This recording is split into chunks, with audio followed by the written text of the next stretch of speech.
Hey guys, good evening, good morning, wherever you are in the world. Thank you for joining the webinar today. Thank you for taking time out of your busy day and joining me here today. I'm going to share something with you in the next 40 minutes, which I believe will be extremely valuable if you're an entrepreneur, learn about financial independence. So hello to Japan, Indonesia, Hong Kong, Hungary. If I've left your city out, my apologies. Welcome.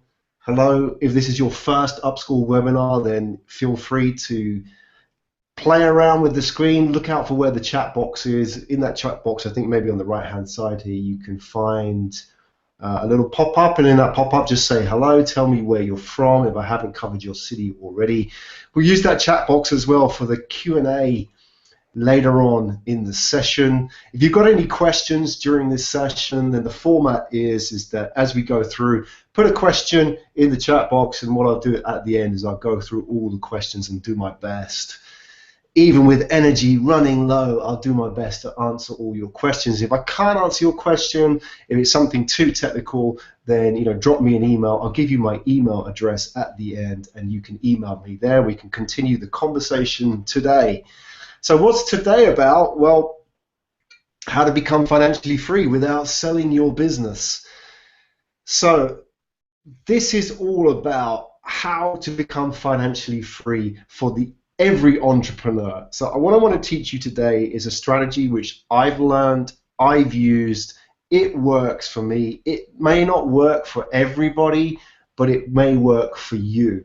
And importantly, if you're starting a business and you haven't started a business yet, this seminar today will give you the information you need to focus and understand how you need to grow your business in the coming years. If you already have a business, this webinar will help you focus on how you should grow that business, what sort of direction you should take the business, so you can become financially free. So what is the goal of today's webinar? Well, I know you're busy. There's a lot of things you could be doing right now for the next 40 minutes, but what I want to show you in the next 40 minutes is something which I believe will have a major impact on the outcome of your life, both in terms of business, in terms of fulfillment, in terms of finances, and so on. Because this is all about financial independence, and financial independence is ultimately about choice. So what I want to do today is show you how you can build your business in such a way that it makes you financially independent and therefore gives you lifestyle choices. So this is my two-step business strategy to achieve financial independence. I'm going to tell you everything today. What I'm not going to do is give you a little teaser and say you've got to buy a product at the end of it. I'm not into that. I'm going to give you everything I know today in the short time possible, in 40 minutes. A strategy which could create all different kinds of choices in your life. I'm going to give everything to you today, and if you've got questions, feel free to email me. My objective right now, why I'm doing this, is I'm building Up.School. I want to build the webinar streams. I want to build the e-courses. I want to build the community. So it's really important that I get to talk to you and you can talk to me, because then I can find out more about your challenges as an entrepreneur. That helps me shape the product. That's why I'm doing it here today, so I can have a conversation with you, get to find out a bit more about you as an entrepreneur, or if you're starting business, what kind of challenges you face. Here are the three things you're going to get today. So I promise, two-step strategy, very simple. I'll give you everything I know. I can't go really in-depth in 40 minutes, obviously, but I can give you enough that I'm going to make sure this 40 minutes is going to be extremely valuable to you. Key mistakes that entrepreneurs make when trying to achieve financial independence. Avoid these mistakes. They're so easily avoided and they're so common, and just today, in the 5 minutes, just this section alone on the key mistakes will save you a lot of time, money, and heartache. And also next week's webinar, how you can get on board with next week's webinar. Same again, free webinar, all about me and you connecting in this next 40 minutes, finding a bit more about your challenges and understanding how I can help you grow your business. So let me tell you a little bit about my story, why I'm here, and also why I'm doing this Up.School thing in the first place. Because I started a business in 1998, and I started a business because I had no choice. I didn't want, or I couldn't work in the corporate world. I had burnt my bridges. I had told people that I'm going to start a business, I'm going to quit my job, all those kind of things. I started a business. My first couple of businesses were complete failures. I really screwed up big time. We don't have 40 minutes to talk about my failures. You don't want to hear about my failures for 40 minutes, I tell you. But I'll tell you one thing, the third business I started was super successful. It was a very profitable business. I grew that business for 12 years. I absolutely loved that business. It gave me the opportunity to travel all over the world, to go to different countries. I traveled to places like India, South Africa, Japan, Indonesia, Malaysia, Hong Kong, East Europe, America, South America. I went to everywhere, places I'd never been before with this business. I loved it. I didn't want to sell that business because it gave me so many opportunities. And the reason is that because I didn't want to sell the business, I had to think of another way of creating financial independence that wouldn't result as from selling a business. So how could I do that? So what I did is, over those 12 years, I took cash flow out of the business and I invested it in real estate, in assets that went up in value. And what happened is after a certain amount of time, the value of that real estate went up, but more importantly, the income I was getting from the real estate started to increase. And at one point, the income from my real estate was greater than the income from my quote-unquote day job, which was what I was doing in my business, right? So what happened was, within 7 years, effectively following this strategy, I became financially free. And let me tell you what that means exactly. It meant like, we got to a point where my wife and my son, my family, we decided we'd go and travel the world. We're going to travel the world for 3 years. My son was 6 years old at the time, was quite young, so we thought, let's just go and do it. This is something that we wanted to do, and people talk about this as, like the ultimate lifestyle. If you win $1 million or you become a millionaire, this is what you're going to do. But I want to show you today, you don't need to be a millionaire to do this. You just need to be making more money from your passive income than you're spending on a monthly basis. And this is the key to this financial independence, is passive income. I want to talk about what that is with you during this webinar and educate you on that and how you can create it. So this is all about choice. We traveled the world for 3 years. Here we are in New Zealand. So we spent amazing time in New Zealand. Stunning country, beautiful, one of the most beautiful countries I've ever been to in the world. Nature, I mean, if you've got a young family, just fantastic. If you're into outdoor stuff like snowboarding or climbing mountains or crazy cycling or whatever, New Zealand is an amazing place. So we went there, we traveled to New Zealand, then we spent some time off the Canary Islands near Africa. We lived there for 18 months. You can't run a business there. So effectively, we were having like a semi-retired life in our 40s. Because I knew that when I wake up tomorrow, I would still get money from my investment business. And if I decided to stop work completely, if I decided to take a week off or a month off or a year off, then the money would still come in. And that's the key to an investment business. It still keeps producing income day in, day out. And as you see, this was my lifestyle in Okinawa, Japan. This is kind of a typical day. So I wasn't working particularly hard. I was in a mini retirement in my 40s, and I could have that because I created a business that gave me choice. And I want to show you now how you can create that choice as well with your own business. It's not difficult. It's not rocket science. It's pretty straightforward. You don't need an MBA to do this. You don't need money to do this. You just need to know how to grow your business. So let's start at the top. I surveyed you before you did this.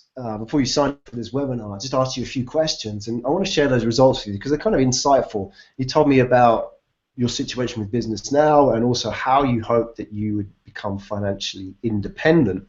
So let's have a look at those results. Of the 50 people that filled out the webinar survey, 66% said that they had already started a business, and 34% said they were starting a business or thinking about it or not started a business. So for the 66%, good thing is that this strategy will help you focus that business, and 34% who haven't started a business yet, this will give you a track to run, will give you an understanding of how you need to grow your business long term. Sorry about the formatting here, but what it says is, how do you plan to become financially independent? This is what you said. Most of you said you don't know. You don't know how to become financially independent, and this is fine because I mentor a lot of entrepreneurs. I work with startups, I advise and invest in startups, and I find almost most entrepreneurs don't know how to become financially independent. Most entrepreneurs know how to grow a business, but they don't know how to become financially independent. And there are two very different things. You can grow a business and not become financially independent, and that happens a lot of time. And I want to show you in this webinar why you can avoid that and how you can avoid that. So most people say they don't know. Then there's a whole bunch of other reasons like real estate, which we'll talk about today. Win the lottery. Well, okay, yeah. I don't know, what are your chances of winning the lottery in your country? Could be anything. Invest in stocks and shares, which is the second one at the top here, and sell your business. So these are the least popular ones. I often want to say that for entrepreneurs, selling the business is often the only option they have of becoming financially independent. And here's the interesting thing. The actual data is that less than 1% of entrepreneurs actually successfully sell their business. And there's a number of reasons for that. The first one is that they don't have a buyer. Most people can't find a buyer for their business, or they don't know how to sell their business.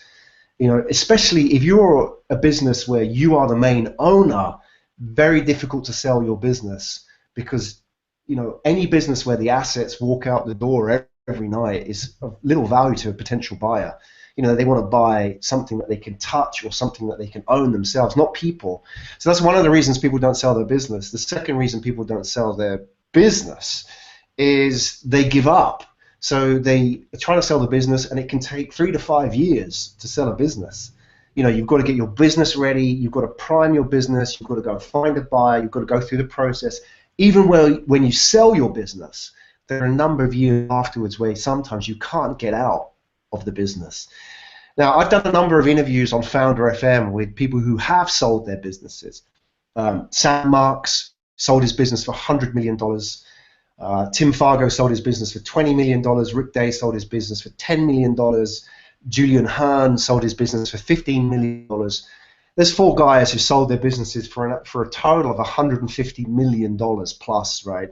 But the thing is that they are less than 1% of all entrepreneurs. For every one of those guys, there's 100 guys and girls out there grafting away who will never sell their business. And that means of the people watching today, less than 1% of you will sell your business. So everybody else, what is your plan for financial independence? And that's what I want to talk about today. The third reason people don't sell their business is they run out of time and money. And this is a big reason. They're trying to sell their business. They lose focus. It's not an enjoyable process trying to sell your business.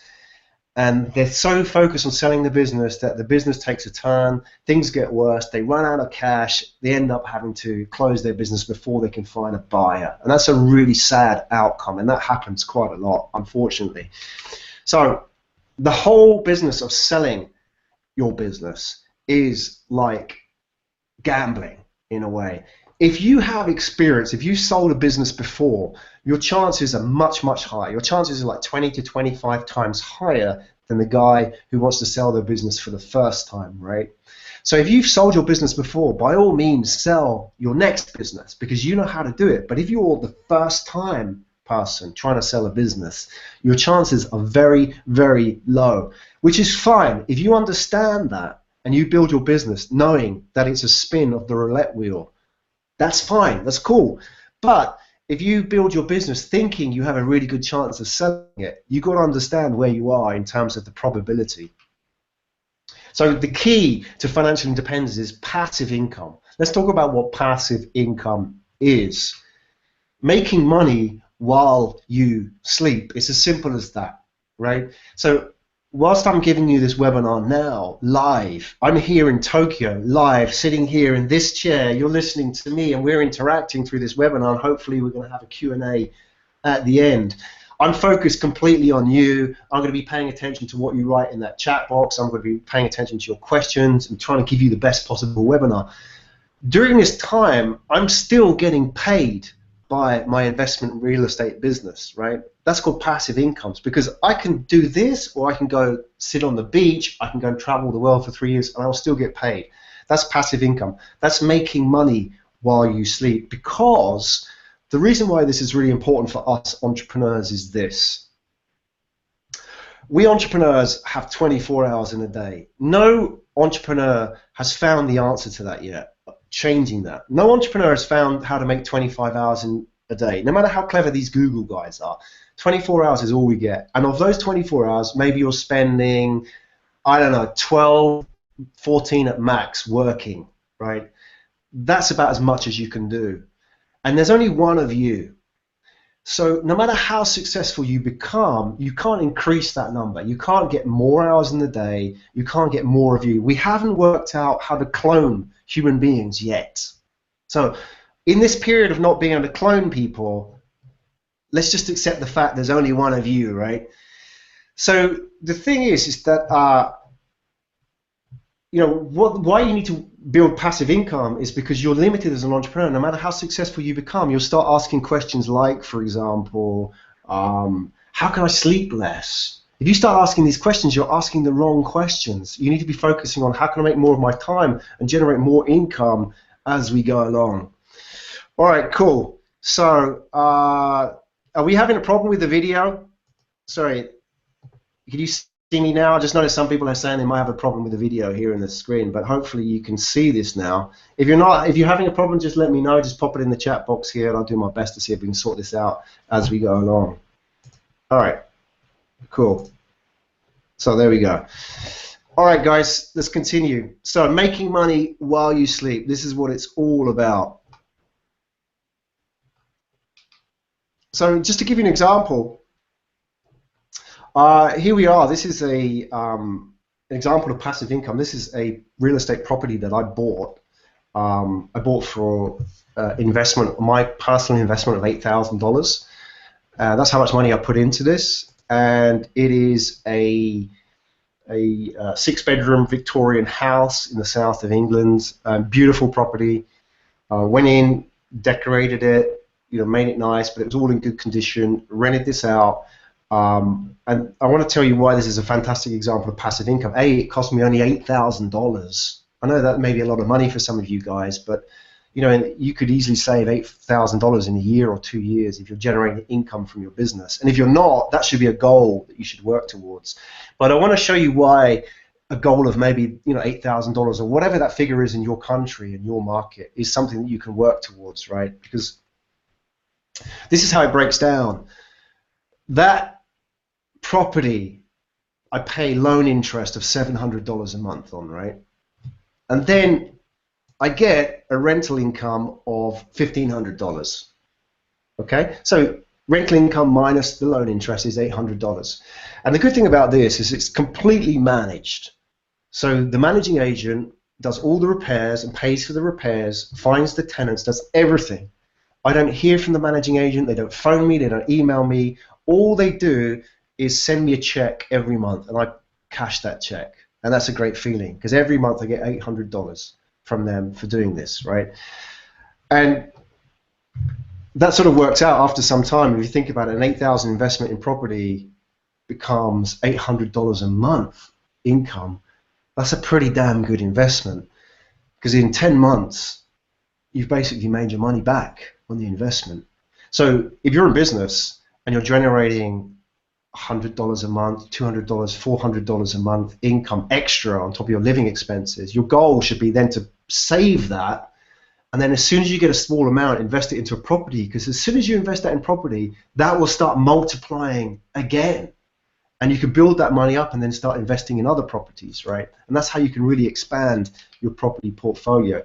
So the key you should work towards in financial independence, what financial freedom is this formula where your passive income is greater than or equal to your living expenses.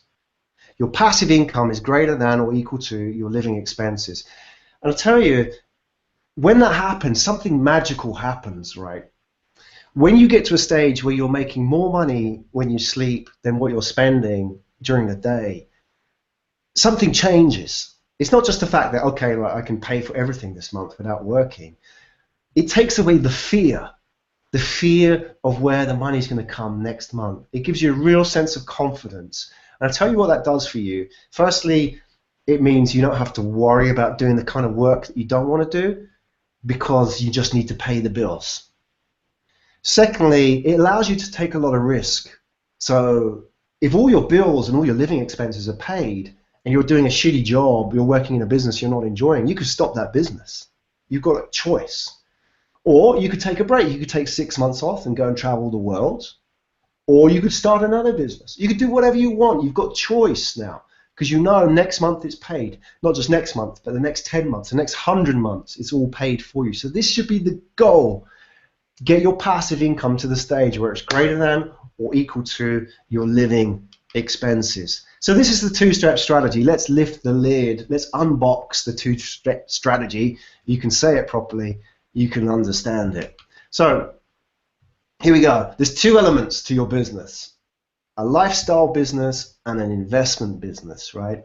A lifestyle business is what you do from the moment you wake up until you finish work. That's what you really love doing, right? That's your passion, your lifestyle business. That's what you talk about when you talk to people. They ask you, what do you do? This is your lifestyle business, right?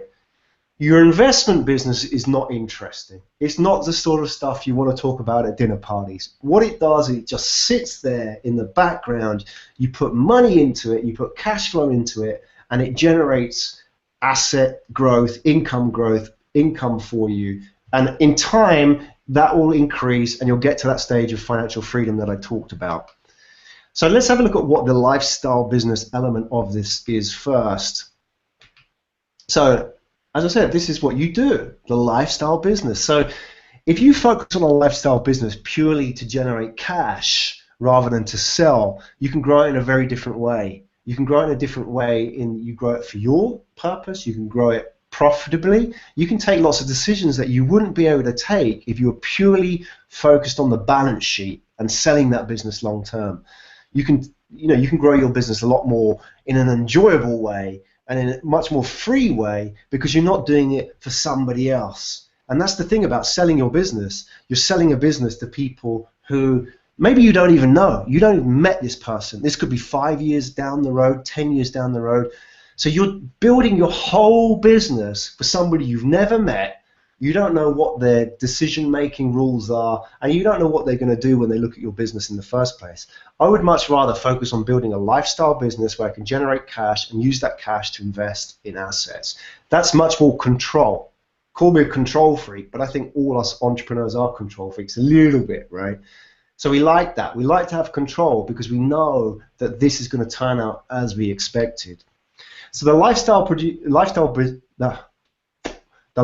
business produces cash, and you invest the excess cash into an investment business. That's the rule, right?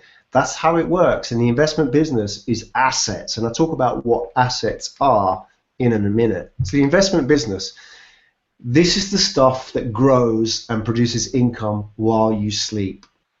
Okay, it's not rocket science. I'll tell you how it works and tell you how I did it. You can go and talk to anybody about this. I'm not going to be able to help you set up an investment business. I can just show you what needs to happen here, right?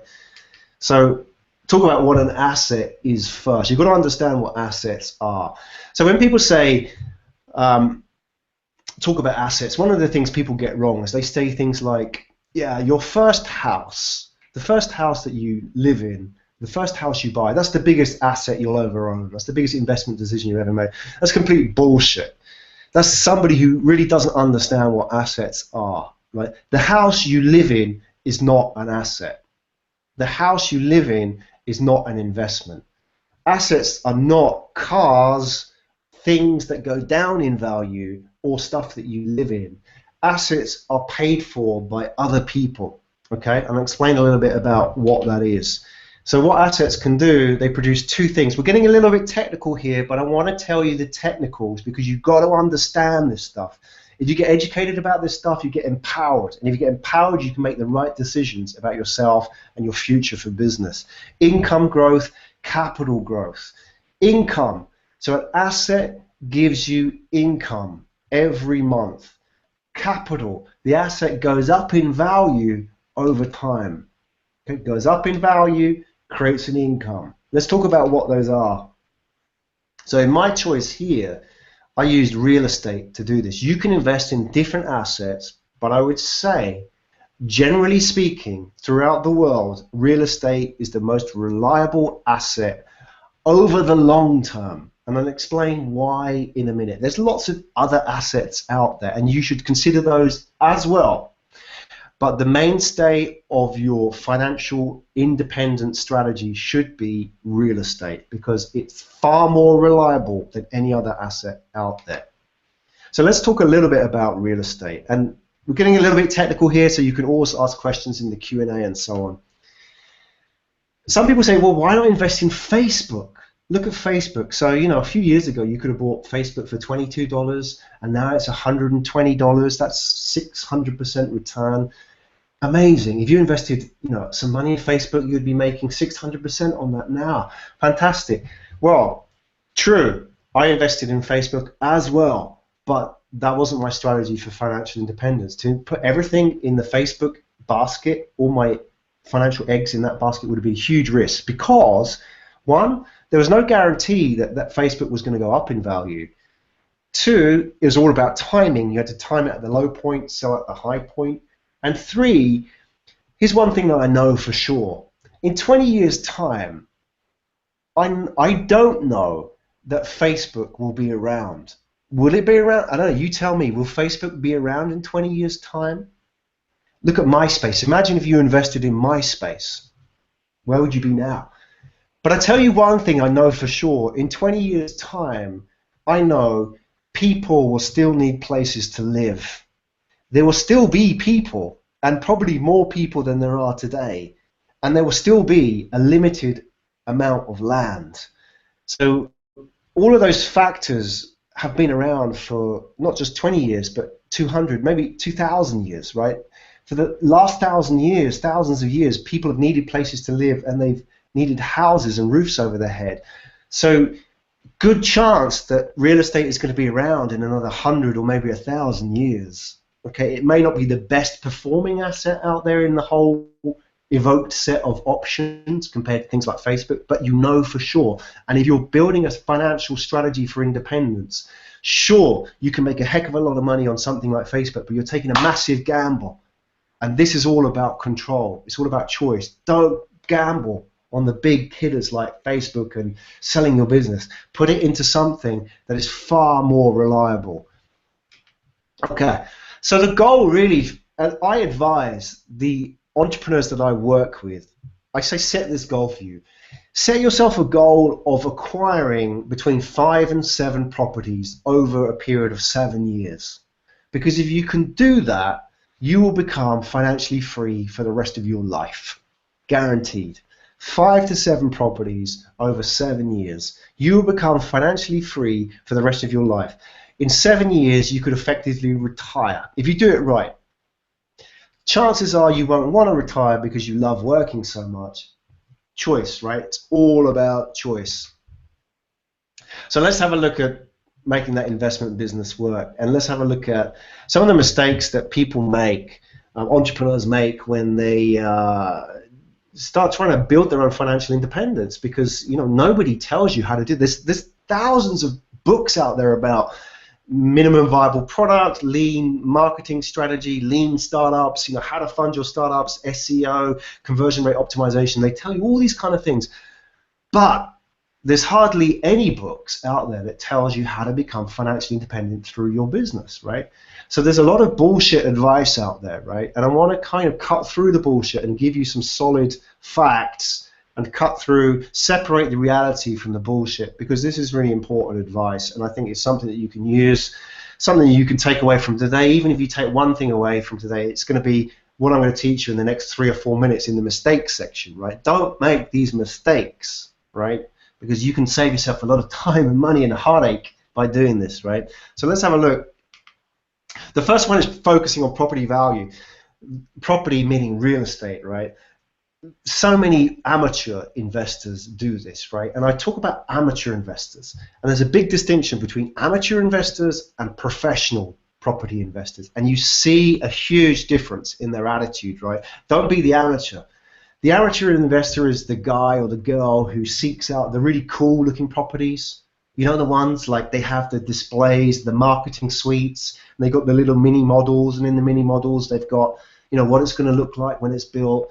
And they've got like the little sort of family, the stickmen families walking around. Like they're always sort of, even though you might be somewhere like Jakarta or Hong Kong or Japan, they always have like, blonde-haired, blue-eyed families walking about because it's so multicultural and cool. It's all marketing bullshit. And amateur investors go for that every time because they see this and, oh, by the way, this property or, so this footballer has just bought a property here, or this cricket player's bought a property, or this singer's bought a property here. So it entices people into these marketing funnels, right? But they then focus too heavily on property value because they say you buy this property and it's going to go up in 50% in value and you're going to make all this money. It's bullshit. Don't focus on property value. And I'll tell you why. Focus on income, right? Because if you had, let's say, for example, imagine you had 6 properties, right? And each of these properties is producing, for argument's sake, $1,000 profit a month, right? $6,000 a month. That should be the living expenses of most people covered forever, right? If you had that coming in. If that was the case, if you were producing $6,000 a month from these properties, okay, it's not a luxury lifestyle, right? But the point is that, you could just take 3 or 4 months off and you're not going to lose money, right? But if you wanted a luxury lifestyle, you could work on top of that. You can have a business and make money, right? But this is everything covered. If you had 6 properties producing $1,000 a month, my question is, would you want to sell any of these? Probably not. Rather than sell, you'd probably want more, right? Imagine if you had 10, 20, 100. I know guys, good friends of mine who have 50, 100 properties plus producing this kind of income, right? Because they understand when they get one, produces income, take the income and reinvest it back into the next one. Keep snowballing, make this thing bigger and bigger. Amateurs focus on property value. And they focus on property value. They wonder how much this property is going to be worth. Professionals focus on income. So they focus on income and they don't sell their properties. Sometimes they sell their properties for a number of different reasons, but they try and hold their properties forever. So if you hold your property forever, you're not caring about how much that property is worth. It goes down 5%, down 20%, up 5%. It doesn't matter. If it still keeps producing income month on month, doesn't matter how much that property costs, right? So the second key mistake, this gets a little bit technical. So this is where, if you sign up for this webinar, you'll get a link tomorrow. It'll give you the replay. You can go back in and look at this. But let me explain this to you now live, and you can ask questions about this. Leverage. So what happens is when amateur investors, amateur entrepreneurs look at investing their money, they compare one asset with another. So they compare stocks and shares with property. And if you look at how stocks and shares and property have performed over, long term.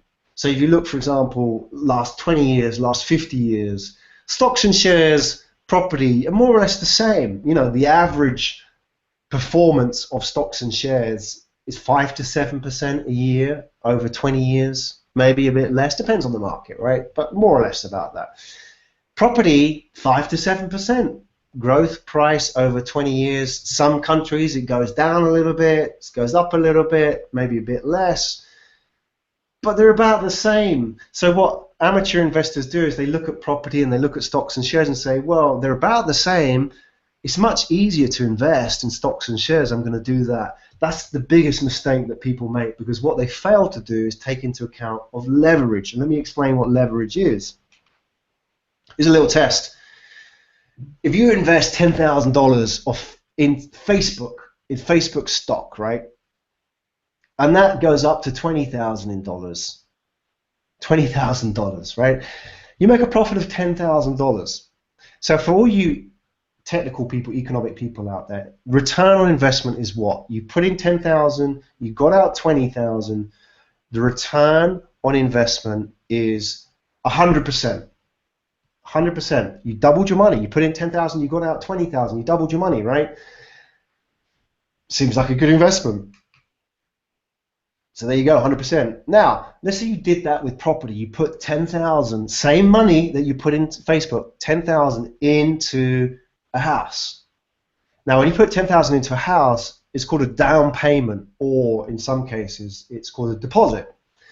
So you put 10% into the house. This varies by market. Some markets you put 5%, some 20%, 25%, whatever. So you put 10% in, the bank gives you the extra, right? Gives you the mortgage loan. You never buy a property with all your cash. That's what amateurs do. Professionals try and use what they call OPM, other people's money, right? So put in 10% of yours, and then 90% is the bank's money. So the property is worth 100,000. Like Facebook, it doubles in value from 100,000 to 200,000. Now, what amateur investors do is they compare Facebook with property. Facebook has gone from 10 to 20,000, so that's 100%, and they look at property values, 100,000 to 200,000, 100%. Why bother investing in property? Because the return is the same. Big mistake, and I'll show you why. The ROIs are completely different. Let me explain. The ROI of investing 10,000 in property and it doubles in value, and the ROI of investing 10,000 in Facebook and doubles in value is 1,000% versus 100%. Let me explain that. You invested money in the house, but the bank also loaned you the money. You also get growth on that money that the bank loaned to you, right? So you get 10 times your investment effectively. And the good thing is you don't pay that money back to the bank. That's paid by the rent, the person renting that property, right? So the person renting the property is paying off your loan interest, and at the same time, your value is going up and you're getting 10 times leverage on that increase. So what's happening, even if the values of property and real estate and stocks go up the same amount in the same amount of time, the return on the property investment is 10 times. So you can see why if you put $10,000 into property and get $100,000 profit, you can then go and buy lots of other properties, right? And that's how you can go and build your property portfolio up. That is why my advice to you is get as much money as you can out of your cash flow business and stick as much as you can into some kind of income and capital growth producing asset, right? So, third mistake that people make, doesn't work in my city, it's complete bullshit. If you rent a property in your city, and I bet people rent properties in your city, I haven't found any city in the world where people don't rent properties. Everywhere in the world, people rent. That's how it is, and that's how it's been for thousands of years. There's been landlords for thousands of years. That's how it's been, right? Works in every single city. If you're renting, you're paying your landlord's mortgage. So who's winning in that situation? You or your landlord? You're paying your landlord's mortgage and the property's going up in value. So your landlord is paying nothing and enjoying the appreciating asset. It works everywhere in the world. Even if market prices are going down in your city, doesn't matter. If you're focused on income, who cares about the property price? You're not selling that property, you just focus on income. Often the markets where value is going down are the ones that produce the best income, because people don't want to be in the property market, and that's the time when you should be in, when average investors are not getting in, right? Last piece of advice that I'll give you here today, listen to people who never invested. This is a big mistake that amateur entrepreneurs and investors do. I'll tell you why, is that, you know, there are so many people out there, when you talk about property, real estate investment, that will tell you, no, you shouldn't do it. The only people you should listen to are people that have experience, that people have invested, people who have invested in property. And I don't mean people who have just sort of invested $1,000 here, $1,000 there, or bought a little bit of stock, or bought some electronically traded funds, or got some Bitcoin. They're not the kind of people I'm talking about. I'm people who are professional investors. Listen to them. If a professional investor tells you that property is not a good investment, listen to them. They're giving you good advice. But I guarantee most professional investors will have some kind of interest in real estate for all the reasons that I tell you. People who don't understand shit will tell you not to get involved in property for a number of different reasons. One, because they never did. So if you do, they're going to be jealous. And secondly, they don't understand it. They look at it, and for all the reasons that I gave you today, it looks complicated, it looks difficult. They don't understand. It's too risky. But you're an entrepreneur, right? You've invested. You've taken a risk to start a business. If you can take that risk, then you're already not the average person. So you've already taken the first The second step should then be, look, I've taken a massive risk. I don't want to now gamble my whole career or my whole life to have an outcome which is not favorable to me. You've taken the risk, you've taken the step. The next step should then be say, how do I make this work for me? I want to focus on building a lifestyle which is really enriching for me, the lifestyle business. And the second part is I want to create an investment business that's going to make sure that I achieve my dreams, my financial dreams in this sort of time frame. Because otherwise, the first part about having a lifestyle business will fall apart, right? Because if you don't have financial freedom, it's going to be very difficult for you to do the kind of work that you truly love, right? But as I said, there's a lot of people out there who will know everything that you do. Don't listen to these idiots. You know, accept that they have a different worldview to you, but they are not professional investors. Don't listen to the voices. That would be my advice to you. Find people who have experience. If you want to get started in property, if you want to just learn without taking a risk at this stage, and that would be my advice to any entrepreneur at this stage, right? You know, maybe you're just kind of curious, you want to understand how it works. My first piece of advice would be to you is to reach out and contact a professional investor, somebody you know who's involved in property, in real estate, and just ask them, say, hey, look, you know, I'm really interested in what you're doing. I want to learn something from you. Maybe I could come and work for you for an hour or a couple of hours a month for free. You know, I'll help you with your website strategy. I'll help you with whatever. You know, I'm a software developer. I can help you out. In return, I want you to teach me how this works, right? And you can get thousands and thousands, if not hundreds of thousands of dollars worth of free education, right, from somebody who's got this kind of experience. If you just kind of help them out, because, you know, property investors, not necessarily the people who know a lot about technology as well. So you can go and help these people, connect with them, learn how they think. Don't listen to the people that gossip, right, because they will take you in the other direction. Their career advice, their way of becoming financially independent is get a good job, work hard, get a career, get promoted. But all they do is they get promoted, they get more money, they get a bigger house, a bigger car, they go on a better holiday, they get more into debt. And what happens, they just spin the hamster wheel faster, and they wait for that 65th year when they retire and hopefully have enough money to become financially independent. You know, if you're a guy, you're more likely to die or get some kind of fatal disease in your 60s than you are to become financially independent in your 60s. Unfortunately, that is the statistics. A bit better for women, but for guys, it's just how it is, right? Sorry to share that with you. But the point is that, you know, don't wait for that time. Take action and do something now rather than follow the sheep, because they don't have a strategy that works. As you see, most people, when they hit the 65th year now, a lot of people are retiring without money.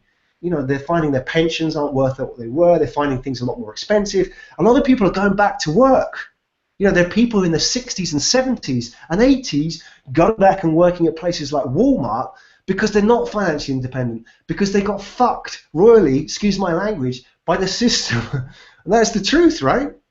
Don't be that person, and don't listen to the voices who will tell you that is the way to do things, right? You've got to take action. You've got to start your own business, and you've got to understand that when you start your own business, there's no guarantees. You've got to take action and become financially independent by building this investment business for yourself. Hey, so listen, just rounding up for next week, I'm going to give you a link where you can go and check out the webinar for next week. Completely free, once again, another opportunity for us to interact and have a bit of fun, learn something in the process. I've set this up on Up.School now, so if you go to Up.School.io, on the homepage, it's there. A list of all the free upcoming webinars. Go and check out, access the webinar. The great thing is, if you're already signed up, if you're already accessing this webinar, which you should be if you're watching me now, then you can just go in there, pop in your email address, and boom, you're away. You're already signed up for the webinar. So hopefully I can see you next week. Next week, we're going to talk about how to start a business for less than $100. I want to share with you some case studies about how you can do it. You know, people say to me, I need to start a business, but I need to borrow money, or I need to find an investor. You don't need that. I'm going to show you how you can start a business real cheap, real fast, and only with $100. $100 might be quite generous as well. You might have some change. If you get some change out of the $100, maybe you can buy me a drink next time you're in town. Okay, so that's Up.School.io. How you can reserve your place, Up.School.io/webinars, or just go to the homepage because it's there now. Or you can send me an email. There's a lot of technical information here today. Send me an email, Graham at Up.School.io. I will try to answer everything that you ask me about. I'm not an expert on everything, but I know experts on pretty much everything in business, so I can always point you in the right direction. If you're starting a business, if you're new in business, if you're growing your business, email me, tell me a little bit about, your feedback on today's presentation, what sort of challenges you're facing in business, how you're trying to build your financial strategy for business, and generally, what you're doing in your business. So let's, get to know each other a little bit better, because as I said, my goal with Up.School, build the community. The more I can understand about you and your challenges, the better it is for me, and ultimately the better it will be for you, because I can create products and services that everybody wants. So thank you, Q&A. I realize there's been a problem with today's video, but thanks to the initiative of you guys, thanks to Hajime, we have posted a link up here which saved the day, because sometimes, this is the wonder of modern technology. It works, but not always, and it doesn't always work, and sometimes it screws up, especially when you go live. It screws up more. There's some kind of hidden rule there that it screws up more when you need it, right? So I think the problem was maybe the video stopped working for some people. If that's the case, well, my apologies. Nothing I could do. That's the either Google Hangout or Webinar Jam platform. That means we can't do a Q&A now, because I think maybe that function's screwed up. But if that's the case, then let me just put that email address up there again. If you want a Q&A, let's do it over the email. But I see, okay, it's cool. Yeah, it's cool, it's working now, so I can answer some of your questions. So let's do this. All right, cool. One question. Okay, we don't have a lot of time, so maybe we can't do all these questions. So let me just do this one. Japanese apartment is very expensive. When will all the loans be paid off and start making money? Yeah, that's a really good question. So Japanese apartments are very expensive. Let me just flip this up here. Japanese apartments are very expensive, and you can have a very long-term loan on an apartment, 20, 25 years, 40 years. It's a very long loan. The point is that you shouldn't be focused on paying off the loan on the apartment. You should be focused on the income that you can get from that apartment. Don't worry too much about paying off the loan. A lot of property investors don't even pay off the loan, right? They buy a property and they only pay off the interest on the loan. That's a possibility. So what happens there is they buy the property, pay the interest off the loan, and just keep the loan. So let's say, for example, you borrowed $200,000, whatever that is in yen, right? $200,000, and every month you pay $1,000 interest. Well, the rent pays the interest, but they keep the $200,000 principal, as it's called, the loan principal, the same. And what then happens is in the future, they sell the property and pay off the loan. Or they keep the loan forever. Why not? Because if you keep the loan forever and it's continually producing income, why not keep it? Why not keep the property, right? So one of the things people think about when they take loans and they take out investment loans like buying a property, so they think about paying it off. And that's a mistake that a lot of amateur investors make, because that's kind of what our parents did, right? When they buy property, their idea of financial independence is to pay off the mortgage. Because once you pay off the mortgage, you see yourself as free. But professional and property investors do the opposite. What they do is they don't pay off any of their loans. They only pay off the interest, and they build up big, big loans, right? So it's not uncommon to have property investors with millions of dollars worth of loan debt. And I'm one of them. I'm not going to give you the figures now, but I have, let's just say, more than $1 million worth of debt. Okay? Now, so when our parents look at that, they have a heart attack. They say, $1 million of debt? Oh my God. And then they die, because it's the worst thing they could ever think about, because their whole financial independence strategy is to pay off that. So why would you do the opposite? Why would you get even more and more debt? Well, the point is, if the debt is secured against a property, and that debt is being paid by tenants every month, then it's good debt. And you've got to understand the difference between good debt and bad debt, right? Bad debt is debt which you take and you service the debt, so you pay it. So an example of that being buying your house and paying the interest and the mortgage on the house. That's bad debt, okay? Because you're paying for it, and you're paying a lot more than what you borrowed. Another example for bad debt is buying a car with a loan, because the car goes down in value, the loan goes up in value. That's really bad debt, and that's the worst thing that people can do, right? Good debt, however, is different. Good debt is money which you borrow, which somebody else pays, right? So as an investor, your goal is to increase good debt, okay, within a reason. There's sort of a comfort zone that you want to play with, right? But I would advise understanding the difference between bad debt and good debt first, because not all debt is the same. Our parents think debt is debt is debt is debt. It's bad, right? But investors understand there's good debt and bad debt. Any successful investor understands that to become successful, you need debt. And you need to borrow money, you borrow other people's money, and you get other people to pay for other people's money. That's a win-win situation. That's good debt. Okay, I can't go into too much detail, but hopefully that's kind of answers your question a little bit, right? Okay, so interesting question. Do you think it's possible to learn to become a successful property investor through self-study, or is it much better to learn from someone directly? Yeah, that's a really good question. Of course, it's much better to learn from somebody directly, because so much of property is all sort of case by case, right? You know, what you really want to do when you kind of get into property is not sort of learn the technicalities, but you kind of want to learn the mindset.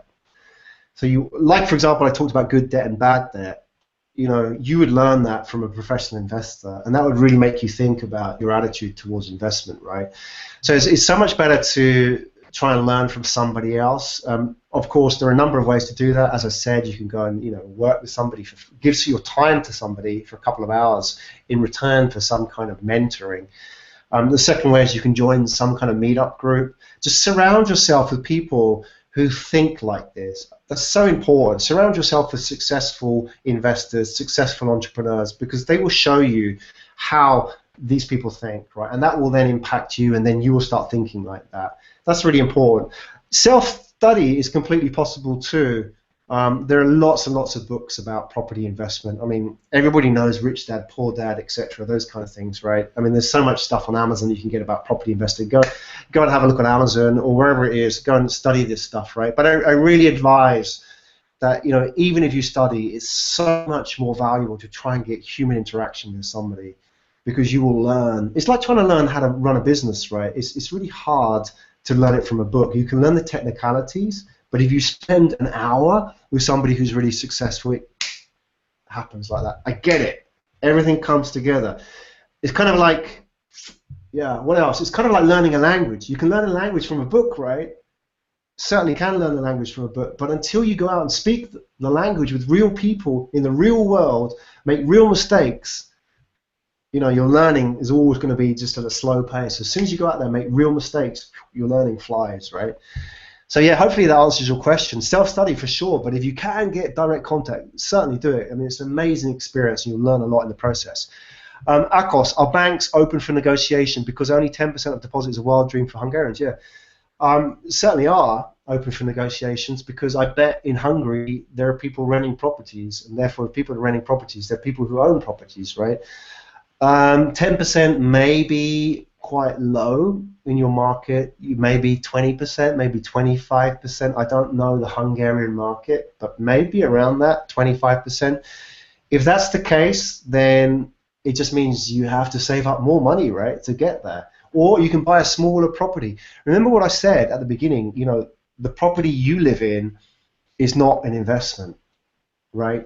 So maybe you want to live, if you buy a property, your vision of that property is maybe something that's quite nice, if it's just you or you and your girlfriend, it's like, 1 or 2 bedrooms, it's quite a nice property, nice part of town, that kind of thing, right? So you would pay quite a bit of money for that, right?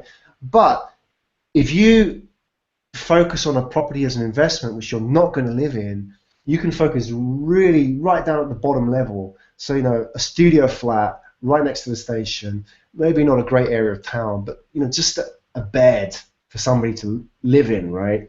So you can focus on. So what I'm saying is, you could find a property which is less than half the price of what you would pay for your own thing. So kind of the deposits work out the same, right? It's 10% of a nice property or 20% of a not so nice property. But not so nice properties, that's where all the money's made, right? The best money is made in the properties where amateur investors won't touch. It's usually the one beds, the studios, the 3-bedroom family houses, those kind of things that are not very glamorous, low price, fantastic opportunity.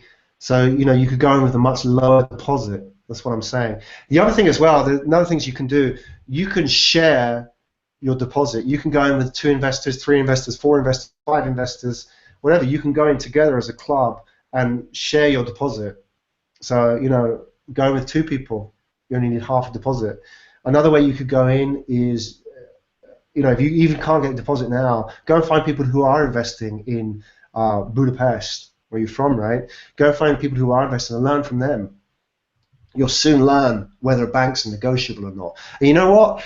This is the one thing I've learned, right? We don't have a lot of time, so I just want to share this. Is really important, right? I just want to share this with you. One thing I've really learned as a property investor, when you're an amateur investor, right, you go to the bank, you put on a suit and tie, and you sort of have a shave, which, for me is a big problem, right? You have a shave, right?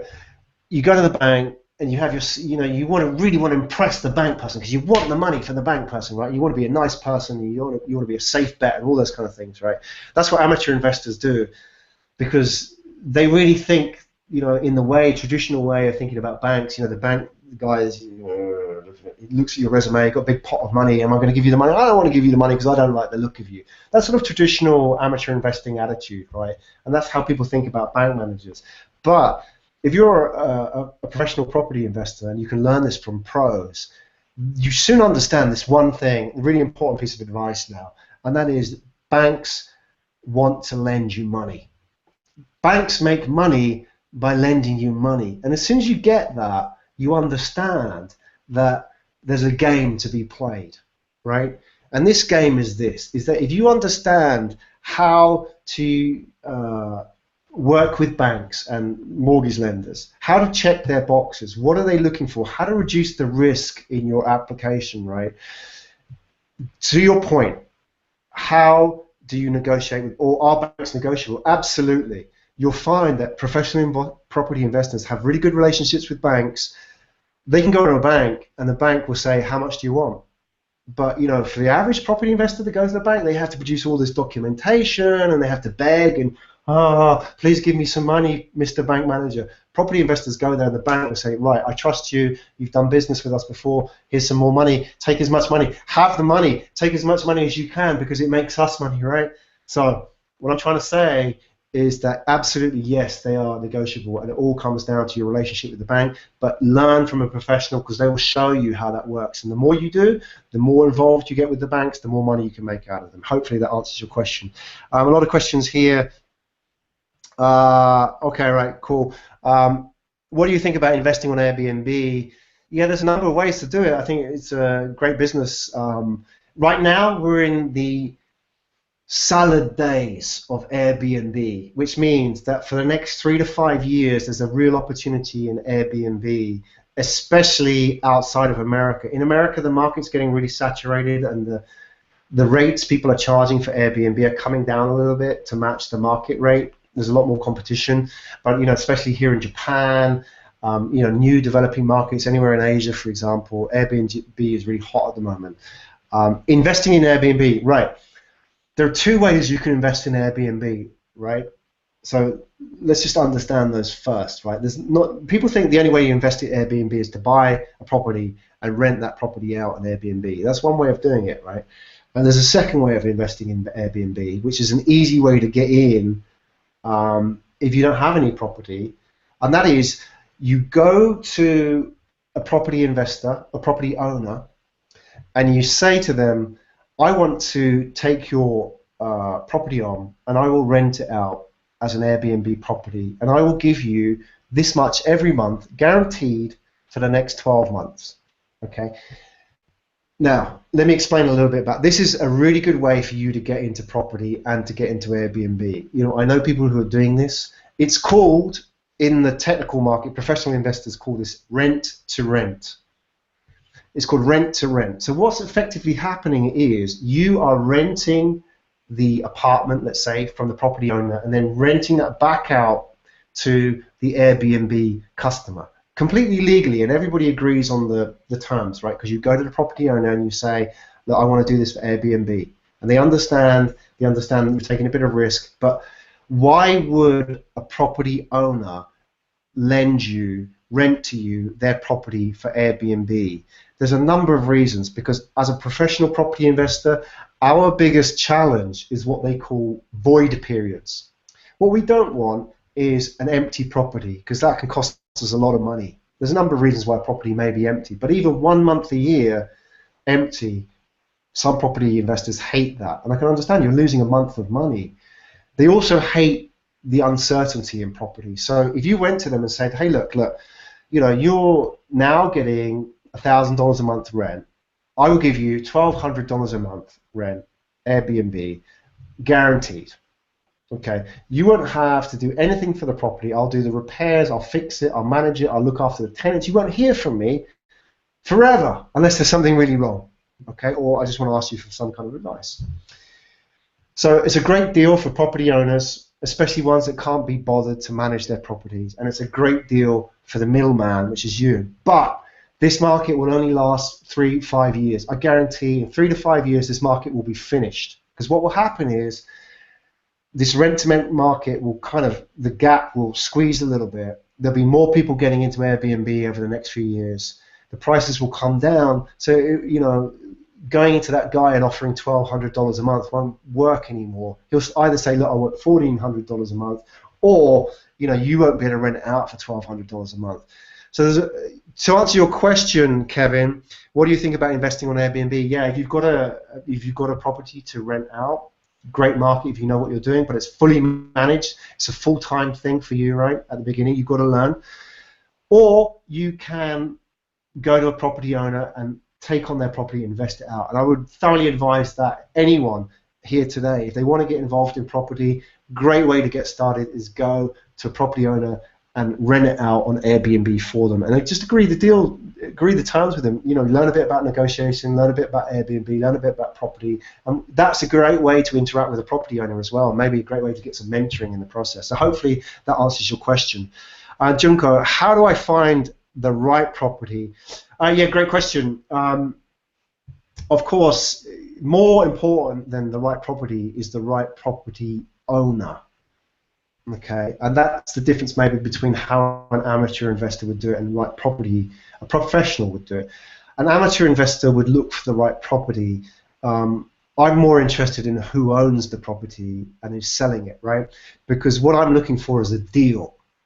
And if you're looking for a property, pretty much every property is offered at market price, because what happens is the real estate agents know the value of that property in the market, and they will price it accordingly. So it's very, very difficult to find deals with the right. Everything's worth what you pay for it, and everything you pay for what it's worth, right? So the right property, it kind of balances out in terms of the value. So I look for the right owner. I mean, the right owner really means, for example, going and finding somebody who needs to sell, because I found properties for sale, people who want to get out. So there's a number of reasons. For example, like somebody has to sell their property because they're in debt. Somebody sells their property because there's a divorce. Somebody sells their property, whatever reason. There's what they call deceased estates. So if somebody dies, they leave the property. The family wants to get rid of it. An amateur investor won't touch that kind of property. They go into that kind of property and it's old. It smells of old people. I'm being honest here, right? It's got old furniture, old wallpaper. Amateur investor looks at it and just walks away. Professional investor looks at it and thinks, there's a deal here.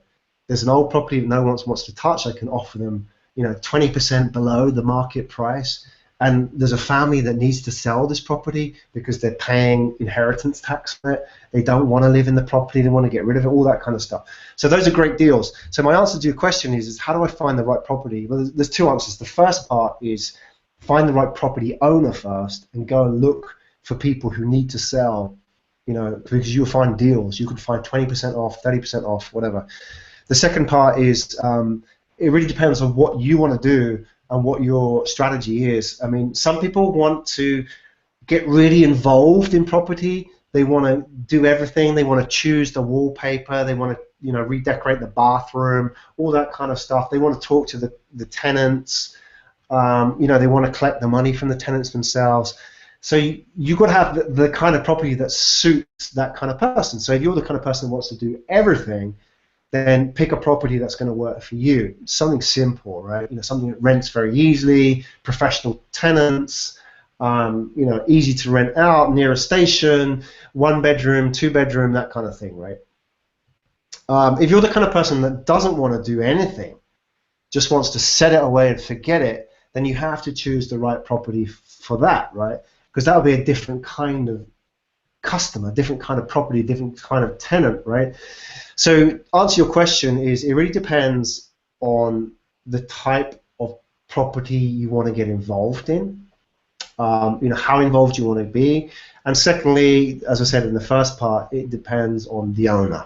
All right. So amateur answer to that question would be, the right property is the coolest one in the display suite, in the marketing suite, you know, the baseball players are buying or whatever. That's completely the wrong thing to do. The right way to do it is to look for the property owners and find what kind of property works for you individually, right? Maybe one last question. We're well over time. Search a video called Money as Debt. Sorry, possibly off topic. Yeah, totally. Yeah, you've got to understand, get educated about debt, right? I think everybody's got to learn a bit about debt, because, you know, our parents only ever knew debt as one thing, and that's a bad thing, right? But if you're an investor, you should understand that debt can be your friend if you know how to control it. But that's why you should surround yourself with good people, because you learn about this mindset, right, about what debt really is. So there you go, guys. We're well over time. Hopefully you learn a lot in this process. Well, I'm just like an hour, just like full on today. Hopefully that was useful for you. I think we basically covered everything. So there's going to be a link sent out to you by email. Give you the replay video so you can check it out here. I gave you my email address earlier. You know, if you have any questions about it, let's continue the conversation. You know, I need to find out a little bit more about you and the challenges that you face as an entrepreneur, not just in terms of property investing, but also starting a business. Happy to help you out as I can at this stage, so I can grow Up.School, and maybe you can help me grow it as well with your feedback as well. Thanks a lot, guys. A lot of fun. I am completely whacked after 1 hour of talking. I didn't take a break for 1 hour. My voice is holding up, right? But hey, I'm really passionate about this stuff. I absolutely love property investing. I've been doing it for 20 years. You know, I love talking about it with people who want to talk about it. There's a lot of people who are not interested, but you know, I completely believe if you understand how to use it properly, sorry, I've got it on the mind. If you learn how to use it properly, you know, you can create a lifestyle which people could only ever dream of. You know, when people see that I traveled the world for 3 years with my family, they think I must have had millions and millions of dollars in cash. The truth is, I just had a property portfolio that was generating more money than it cost us to spend on a monthly basis while traveling the world. You can do that too. I've given you the basics today, and hopefully that hour was very useful. If that's the case, I hope to see you next week at the next webinar, and I hope to hear from you soon by email. All right, guys, all the best. Fantastic. Take care.